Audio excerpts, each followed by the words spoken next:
Sisters and brothers, ఈరోజు చాలా శుభదినం అని భావించాలి. ఎందుకంటే 65 సంవత్సరాలుగా, ఇందాక ఎవరో 20 సంవత్సరాలు అన్నారు, 20 కాదు 30 కాదు, 65 సంవత్సరాలుగా దీని న్యాయమైనటువంటి విషయాన్ని, అంటే గ్రామీణ వైద్యుల సమస్య అనేది న్యాయమైనటువంటి విషయం, అవసరమైనటువంటి విషయం. కానీ దీన్ని ఎప్పటికప్పుడు వెనుక పెట్టడమే జరుగుతుంది. అట్లాంటి ఈ సమస్యను పరిష్కరించడం కోసం నడుం కొట్టుకుని ఈరోజు మన మధ్యకు శ్రీ టిడి జనార్దన్ గారు, అలాగే డాక్టర్ గోవిందరెడ్డి గారు, అట్లాగే ప్రసాదరావు గారు, ఇట్లాంటి ప్రముఖులు రావడం, కోదండరామ్ గారు, ఇట్లాంటి ప్రముఖులు రావడం, ఈ సమస్యను పరిష్కరిస్తామని చెప్పి మనకు ధైర్యాన్ని తెలియచేయడం అనేది చాలా అభినందనీయమైనటువంటి విషయం. మనందరికీ ఊపిరి పోసిందని చెప్పాలి. నిజానికి వైద్య వృత్తి అనేది చాలా క్లిష్టమైనటువంటి విషయం. మనం అనుకుంటున్నాం నాయకుల చేత కదా, ప్రభుత్వాలకి తెలియదా, మేము చేస్తున్నప్పటికీ ఎందుకు మమ్మల్ని గుర్తించడం లేదు అనేటువంటి విషయం పట్ల మనం చాలా సీరియస్గా డిస్కస్ చేస్తున్నాం, ఒకళ్ళొకళ్ళు తిట్టుకుంటున్నాం, చాలా గొప్పగా మనమే భుజాలు తరుచుకుంటున్నాం. ఇది ఏమీ కాదు. నిజానికి వైద్య వృత్తి అనేది చాలా క్లిష్టమైనది. అందున మోడర్న్ సిస్టమ్ ఆఫ్ మెడిసిన్, అంటే అల్లోపతి సిస్టమ్ ఆఫ్ మెడిసిన్ అనేది మరింత క్లిష్టమైనది. అందుకే పూర్వం కూడా 1975 ముందు భారతదేశంలో homeo, Ayurveda, Unani, dentist and ఫార్మాసిస్టులు కూడా రికగ్నైజ్ చేయడం జరిగింది. కానీ అల్లోపతి సిస్టమ్ ఆఫ్ మెడిసిన్కి వచ్చేసరికి అలా రికగ్నైజ్ చేసేటువంటి అవకాశాలు లేవు. ఎందుకంటే ఈ విధానమే ఒక ప్రత్యేకమైనటువంటి విధానం. సో 1945లో drugs and cosmetic act rule 2EE నందు అన్ని రాష్ట్ర ప్రభుత్వాలకి ఇచ్చినటువంటి సబ్జెక్ట్ ఏమిటంటే, మీ రాష్ట్రాల పరిధిలో వైద్య సేవలు అందించడానికి కావలసినటువంటి సంఖ్య లేనప్పుడు అనుభవ ప్రాతిపదికగా రిజిస్టర్డ్ మెడికల్ ప్రాక్టీషనర్స్గా గుర్తించమని చెప్పి 1945లో ఉన్నటువంటి డ్రగ్స్ అండ్ కాస్మెటిక్ యాక్ట్లో ఉంది. అదే యాక్ట్లో అల్లోపతి సిస్టమ్ ఆఫ్ మెడిసిన్లో కనుక ఎవరైనా సర్టిఫికెట్ లేనటువంటి వాళ్ళు ప్రాక్టీస్ చేసినట్టయితే సంవత్సరం పాటు జైలు శిక్ష, 1000 రూపాయల జరిమానా అని ఉంది. అదే విధానంగా ఇప్పుడు మనం బేరీజ్ వేసుకుని చూసినట్టయితే 2019 నేషనల్ మెడికల్ కౌన్సిల్ తీసేసి నేషనల్ మెడికల్ కమిషన్ అని ఏర్పాటు చేయడం అనేది జరిగింది భారత ప్రభుత్వం. ఇందులో కూడా షెడ్యూల్ 34, 32 నందు 32 నందు ఏం చెప్పిందంటే, మిడ్ లెవెల్ హెల్త్ ప్రొవైడర్స్గా అదర్ దెన్ క్వాలిఫైడ్ డాక్టర్స్ని తీసుకోవచ్చు అని ఉంది. అదేవిధంగా 34లో మీరు చెప్పినటువంటి విషయం ఏంటంటే, ఎవరైనా కనుక అల్లోపతి వైద్యం కనుక చేసినట్టయితే సర్టిఫికెట్ లేకుండా 5 లక్షల జరిమానా, ఇంకా జైలు శిక్ష ఉంది. సో మనకు ఉపయోగించేటువంటి క్లాజెస్ని మనం తెలియచేస్తూ ప్రభుత్వానికి రిప్రజెంటేషన్ చేయడం అనేది ఫస్ట్ నుంచి జరుగుతుంది. మామూలుగా జరగలేదు. 60 సంవత్సరాల చరిత్రలో పార్లమెంట్ జాయింట్ కమిటీ, అంటే రాజ్యసభ, లోక్సభ కూడా పిఎంపి అసోసియేషన్ సభ్యుల్ని గుర్తించమని చెప్పి రికమెండ్ చేయడం జరిగింది. మన ఉమ్మడి ఆంధ్ర రాష్ట్రంలో 221 మంది శాసనసభ్యుల సంతకాలతో అప్పటి ముఖ్యమంత్రి అయినటువంటి మర్రి చెన్నారెడ్డి గారికి రిప్రజెంటేషన్ చేస్తే 1975లో ఉస్మానియా మెడికల్ కాలేజీ ప్రిన్సిపాల్ అయినటువంటి నరసింగరావు గారితో, అప్పటి మన పిఎంపి అసోసియేషన్ అధ్యక్షుడు, నిజామాబాద్ ఎమ్మెల్యే అయినటువంటి చక్రధర్రావు గారితో, ఐఎంఏ సెక్రటరీ గారితో ఒక కమిటీని ఏర్పాటు చేయడం జరిగింది. ఏదైతే మనకి 429 జీవో ద్వారా ఒక కమిటీని ఏర్పాటు చేసి గుర్తించడానికి సిలబస్ అది అలా తయారు చేశారో, అలాగే 1975లో కూడా జరిగింది.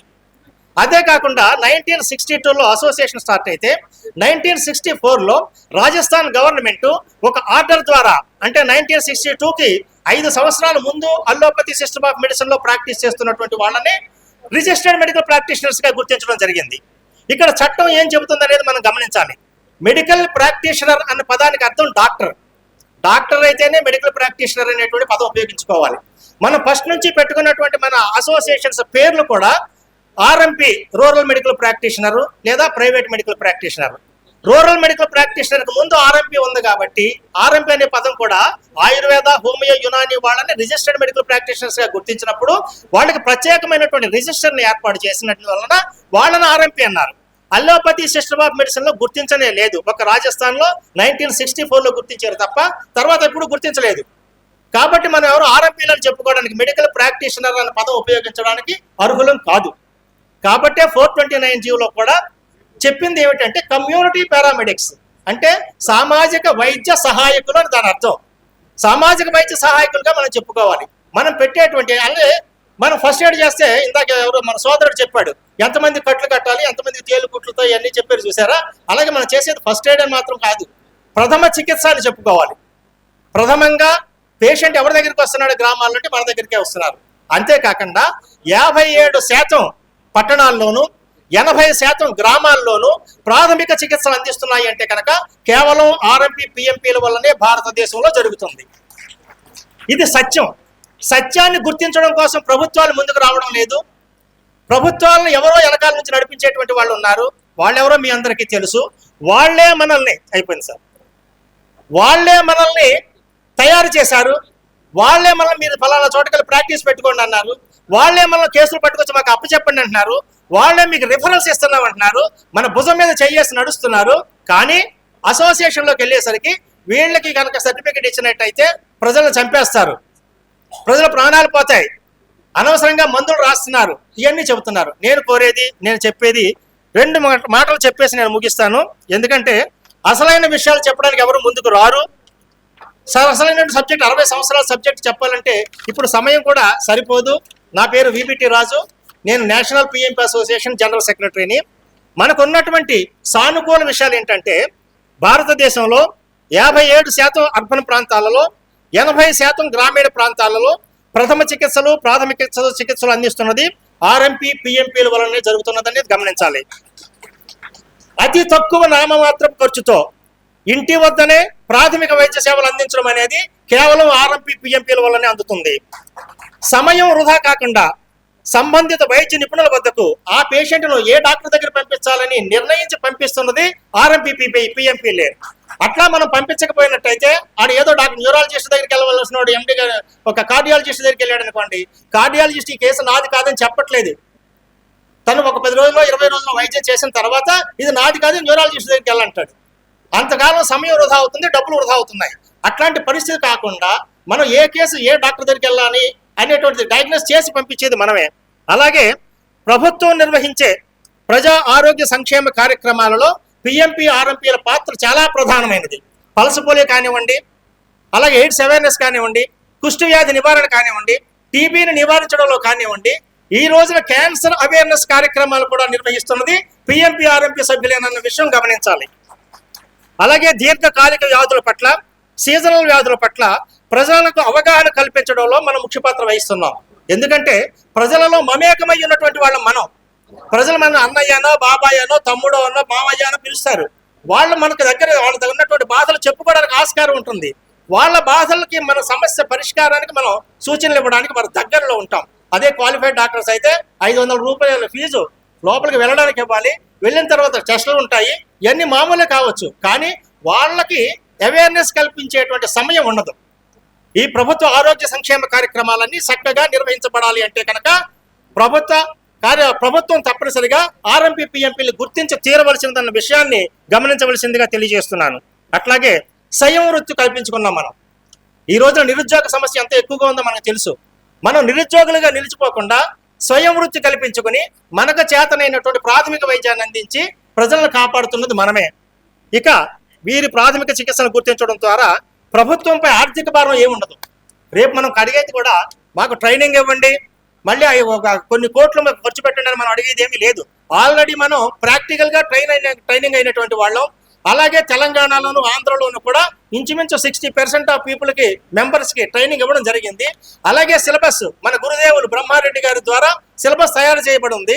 ఆ సిలబస్ బుక్స్ మనం అందరం ఒకసారి చదువుకుని ఎగ్జామినేషన్కి రెడీ అవుతామని చెప్పి ప్రభుత్వానికి ఆర్థిక భారం పడకుండా డైరెక్ట్గా ఎగ్జామ్కి మనం తయారవ్వవలసినటువంటి అవసరం ఉందని చెప్పి మీ అందరికీ తెలియజేస్తున్నాను. అలాగే మన పాజిటివ్లే కాదు, నెగిటివ్లు కూడా మనం చర్చించుకోవాలి. వాటిని మనం సరిదిద్దుకోవాల్సినటువంటి అవసరం ఉంది. కొంతమంది అయిపోయింది సార్, రెండు నాట్లు అంతే. కొంతమంది అవగాహన లేకపోవడం వల్ల పేరుకు ముందు డాక్టర్ అని రాసుకోవడం. ఇప్పటికీ కూడా ఎవరంటే నా డాక్టర్ విపిటి రాజులు చెప్పుకునే వాళ్ళు ఉన్నారు, స్టెత్ మెడలో వేసుకుని ఫోటోలు తీసుకునేటువంటి వాళ్ళు ఉన్నారు. మరి ఇతరుల యొక్క యుగోను లేదా చట్టం చెప్పేటువంటి విషయాన్ని మనం విస్మరించకుండా ప్రవర్తించాలి. అలాగే హాస్పిటల్ అని, క్లినిక్ అని, నర్సింగ్ హోమ్లని బోర్డులు పెట్టకూడదు. అలాగే ఔషధ అవగాహన లేమితో చికిత్సను అందించడం చాలా ప్రమాదం. షెడ్యూల్ డ్రగ్స్ కాకుండా సాధారణమైనటువంటి డ్రగ్స్ రాసినట్టయితే మీ మీద ఎవరు కేసులు పెట్టడం అనేది జరగదు. అలాగే కొన్ని ప్రాంతాల్లో సూపర్ స్పెషాలిటీ హాస్పిటల్స్ కేసులు పంపించడం ద్వారా ప్రజలకు ఆర్థిక భారం అధికమవుతుంది. కాబట్టి రిఫరల్స్కి స్వస్తి చెప్పండి. ఇది ఐఎంఏకి చెప్తున్నాను, నేను మీకు చెబుతున్నాను. రిఫరల్స్కి స్వస్తి చెప్పి మనం చేయదగ్గ వైద్యం మాత్రమే అందించినట్టయితే మనకు మంచి పేరు వస్తుంది. అనేక సంఘాలుగా ఏర్పడడం వల్ల లాస్ట్ అండ్ ఫైనల్ వైద్య పరిజ్ఞానం, అనుభవం లేని వారికి కూడా సర్టిఫికెట్స్ ఇచ్చేసి, మెంబర్షిప్ ఇచ్చేసి ఈ వృత్తిలోనికి ప్రోత్సహించడం అనేది చాలా ప్రమాదకరమైనటువంటి విషయం. దీనికి అడ్డుకట్టవలసినటువంటి బాధ్యత ప్రతి అసోసియేషన్ పేరు మీద ఉందని చెప్పి తెలియజేస్తూ, నా ఈ అవకాశం ఇచ్చినటువంటి అధ్యక్షుల వారికి ధన్యవాదాలు తెలియజేస్తూ సెలవు. Thanks to you all.